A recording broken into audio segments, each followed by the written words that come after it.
السلام علیکم ورحمۃ اللہ وبرکاتہ۔ ناظرین، آج کی اس ویڈیو میں ہم آپ کے سامنے یہ وضاحت کریں گے کہ رات میں قربانی کرنا کیسا ہے۔ اس کی وضاحت فتویٰ رضیہ شریف جلد نمبر 20 صفحہ نمبر 28 میں ہے، اور دوسرے نمبر پر در مختار جلد نمبر 5 صفحہ نمبر 320 پر اس کی وضاحت ہے، اور بدائل ثنائے جلد نمبر 5 صفحہ نمبر 7 پر اس کی وضاحت ہے۔ رات میں جانور ذبح کرنا خلاف اولا قرار دیا گیا ہے، لہذا دن میں قربانی کی جائے کہ دن میں قربانی مستحب ہے۔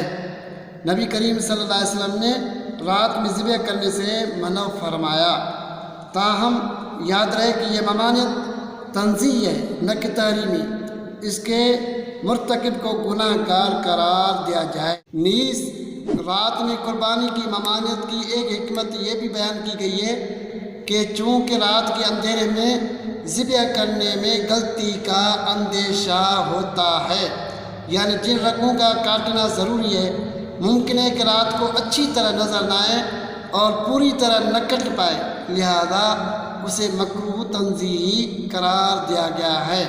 لیکن ایک حقیقت یہ بھی ہے کہ دور حاضر میں رات میں مثل دن کے روشنی کا انتظام ممکن ہے اور ہوتا بھی ہے، لہذا اگر فعل قربانی رات میں ہو تو حکم تنزیہی بھی نہ ہونا چاہیے۔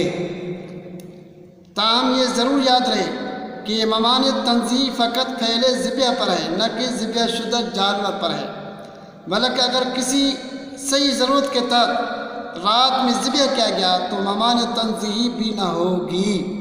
مثلاً اگر صبح تک انتظار کی صورت میں جانور کے مر جانے کا خوف ہو تب رات ہی میں ذبح کیا جائے، ابھی ممانعت تنزیہی بھی نہ ہوگی۔ سامعین، آج کی ہماری یہ ویڈیو تھی رات کے وقت میں قربانی کرنا کیسا ہے، جو کہ ہم نے آپ کے سامنے وضاحت کے ساتھ مسئلہ بیان کیا۔ اللہ کے حضور میں دعائیں کہ اللہ تعالی ہم سب کو عمل کرنے کی توفیق عطا فرمائے۔ السلام علیکم ورحمۃ اللہ وبرکاتہ۔